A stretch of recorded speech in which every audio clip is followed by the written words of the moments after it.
iki kudune damkar iki. Lah iki kudune damkar, nek ora damkar ya ora iso no. Few moments later.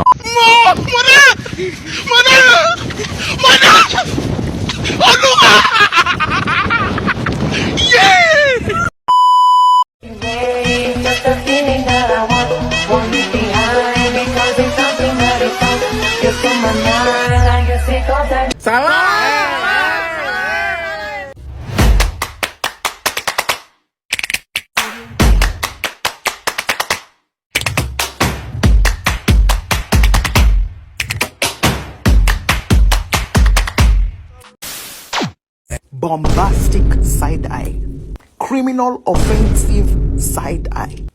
Tapi bohong.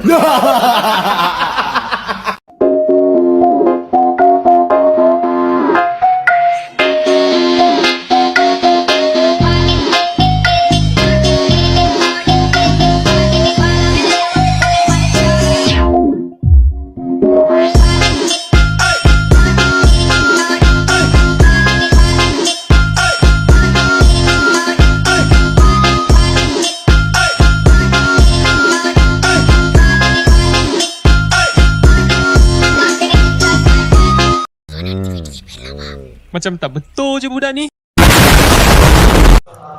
Assalamualaikum warahmatullahi wabarakatuh. Di sini saya akan menjelaskan materi sosiologi tentang pemecahan masalah konflik dan kekerasan. Pembahasan tentang terjadinya konflik dan kekerasan. Dalam banyak definisi, kekerasan dan ancaman selalu dikaitkan dengan konflik. Kekerasan merupakan alat dari konflik. Di sini, saya akan menjelaskan beberapa poin tentang konflik dan kekerasan. Poin pertama yang akan saya jelaskan yaitu banyak kita temukan pengertian atau definisi konkret tentang konflik yang tidak seragam. Mungkin hal ini disebabkan karena faktor atau penyebab dan akibat dari suatu konflik tidak sama. Berikut ini pendapat beberapa seseorang sosiologi. Menurut Robert N. Lawang menyatakan konflik sebagai perjuangan untuk memperoleh nilai, status, dan kekuasaan. Menurut Surjono Sukanto menyatakan konflik sebagai suatu proses sosial di mana orang per orang atau kelompok manusia berusaha untuk memenuhi tujuannya dengan jalan menantang pihak lawannya disertai ancaman dan kekerasan. Poin yang kedua adalah sebab-sebab konflik.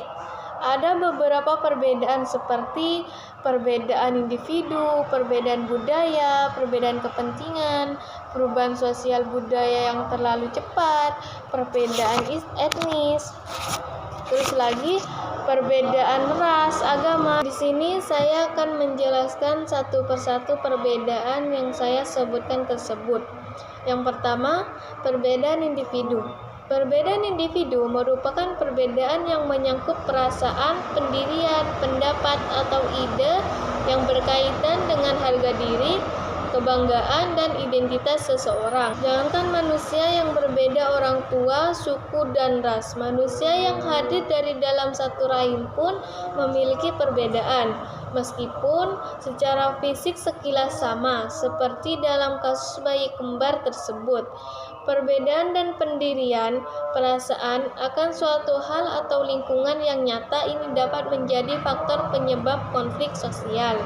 Sebab, dalam menjalani hubungan sosial, seseorang selalu tidak sejalan dengan kelompoknya. Contoh, para siswa satu kelasmu tentu berbeda tanggapannya ketika mendengar musik dangdut. Ada yang merasa terganggu karena suara gendang, tetapi ada pula yang merasa terhibur. Yang kedua adalah perbedaan kebudayaan. Budaya adalah suatu cara hidup yang dimiliki bersama oleh kelompok orang yang diwariskan dari satu generasi ke generasi lainnya. Perbedaan budaya dan kebudayaan menjadi salah satu hal yang nyata karena Indonesia merupakan negara dengan keberagaman budaya yang tinggi. Yang ketiga, perbedaan kepentingan. Setiap individu ataupun kelompok seringkali seringkali memiliki kepentingan yang berbeda dengan individu atau kelompok lainnya. Semua itu tergantung dari kebutuhan-kebutuhan hidupnya. Perbedaan kepentingan ini menyangkut kepentingan ekonomi, politik, sosial, dan budaya. Misalnya, seseorang pengusaha menghendaki adanya penghematan dalam biaya suatu produksi, sehingga dengan terpaksa harus melakukan rasionalisasi pegawai. Namun, para pegawai yang terkena rasionalisasi merasa hak-haknya diabaikan, sehingga perbedaan kepentingan tersebut menimbulkan suatu konflik. Perbedaan ras. Perbedaan ras ialah konflik yang terjadi antara kelompok ras yang berbeda. Menurut Andreas Suroso adalah buku yang ditulisnya, ras atau kulit adalah ciri khas yang dibawa manusia sejak lahir mereka hidup dalam komunitas dan mengembangkan berbagai kesadaran dan solidaritas kelompok di antara mereka. Oleh karena itu, konflik yang terjadi karena perbedaan warna kulit dapat menyebarkan karena adanya solidaritas antara mereka yang memiliki warna kulit yang sama. Yang kelima, perbedaan agama. Konflik agama merupakan muara atau dampak negatif dari konflik yang terjadi sebelumnya. Hal ini disebabkan karena masing-masing umat tidak pernah mempertentangkan akidah dan keyakinan masing-masing. Yang keenam adalah perubahan sosial yang terlalu cepat. Perubahan sosial yang terlalu cepat dapat mengakibatkan perubahan besar-besaran pada struktur dan nilai-nilai sosial dalam masyarakat yang terjadi secara mendadak. Yang ketujuh, perbedaan etnis. Ras dan etnis merupakan dua istilah yang sering dijumpai dalam kehidupan sehari-hari. Banyak orang berpikir kedua kata tersebut memiliki makna yang sama, padahal tidak. Lain halnya dengan etnis. Selanjutnya, poin ketiga yang akan saya bahas adalah bentuk-bentuk konflik. Bentuk-bentuk konflik ini terdiri dari 5 dasar. Dasar yang pertama berdasarkan sifatnya, terdiri dari 2 perbedaan, yaitu konflik destruktif dan konflik konstruktif. Kedua, berdasarkan posisi pelaku yang berkonflik. Konflik ini dibedakan menjadi 3, yaitu konflik vertikal, horizontal, dan diagonal. Di sini saya akan menjelaskan dan memberikan contohnya. Yang pertama, konflik vertikal. Konflik vertikal adalah konflik antar komponen masyarakat di dalam struktur yang memiliki hierarki. Contohnya, konflik yang terjadi antara atasan dan bawahan dalam sebuah kerja. Kedua, berdasarkan posisi yang berkonflik. Dalam konflik ini dibedakan menjadi 3 konflik, yaitu konflik vertikal, horizontal, dan konflik diagonal. Di sini saya akan menjelaskan satu persatu dan memberikan contoh-contohnya. Yang pertama, saya akan menjelaskan tentang konflik vertikal. Apa itu konflik vertikal? Konflik vertikal adalah konflik antar komponen masyarakat di dalam struktur yang memiliki hierarki.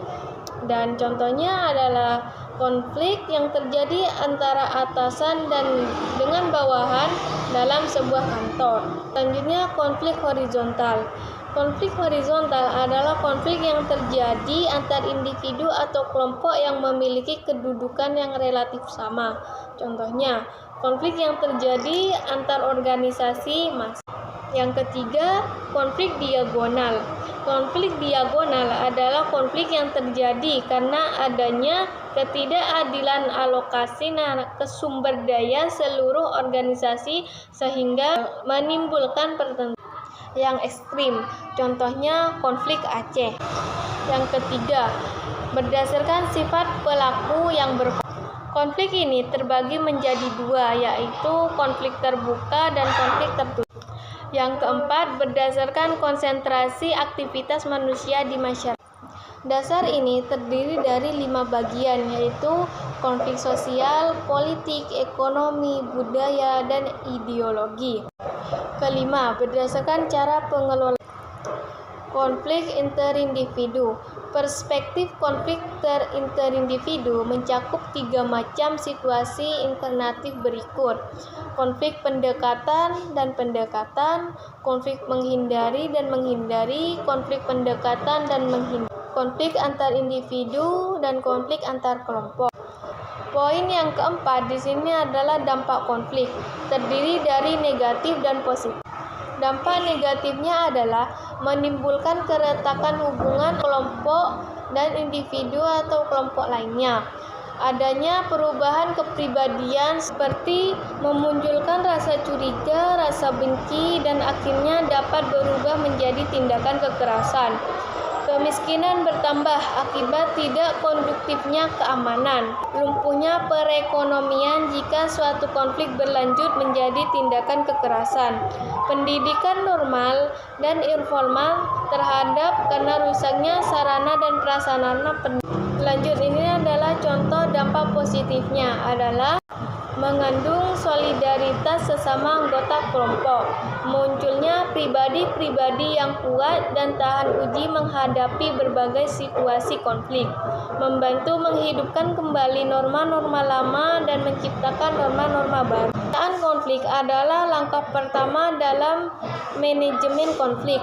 Pemetaan konflik membuat para pihak yang bertikai ataupun pihak yang melakukan intervensi mendapatkan pemahaman yang lebih jelas mengenai akan konflik dan dinamikanya, serta berbagai kemungkinan untuk mengakhiri dan memperpanjang konflik.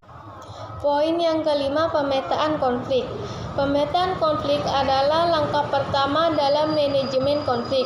Pemetaan konflik membuat para pihak yang bertikai ataupun pihak yang melakukan intervensi mendapatkan pemahaman yang lebih jelas mengenai akan konflik dan dinamikanya, serta berbagai kemungkinan untuk mengakhiri dan memperpanjang konflik. Menurut Ramsbotham, Neal dan Woodus 2009, pemetaan konflik dapat didasarkan pada pihak-pihak yang terkait konflik dan persoalan-persoalannya. Ada beberapa pertanyaan yang diajukan dalam melakukan pemetaan konflik. Ada lagi teknik pemetaan konflik multidisipliner yang dikenal dengan singkatan CPBO. Poin yang keenam, resolusi konflik. Resolusi konflik adalah intilan komprehensif yang mengimplikasikan bahwa sumber konflik yang telah berangkas sekalipun akan diselesaikan. Dan juga, konsep resolusi konflik ini tidak mengklaim bahwa manusia bisa dapat hidup tanpa mengalami persaingan dan konflik, namun lebih mengangkat untuk bersama-sama menuju masa depan di mana konflik dikelola secara produktif, bukan dengan cara destruktif, dan melalui kerjasama dimanapun dan dimungkinkan. Poin yang ketujuh, upaya penyelesaian atau pengendalian konflik dan kekerasan. Secara umum, terdapat beberapa cara dalam upaya pengendalian atau meredakan sebuah konflik, yaitu sebagai berikut. Menurut Narkomo 2010, yaitu ada pemaksaan, negosiasi atau kompromi, arbitrasi, mediasi, adjudikasi, akomodasi, toleransi, state limit, konsiliasi, rekonsiliasi, dan transformasi politik. Poin yang ke-8 adalah peran mediasi dan pihak ketiga dalam menyelesaikan konflik serta menumbuhkan perdamaian menurut Freud dan Robin.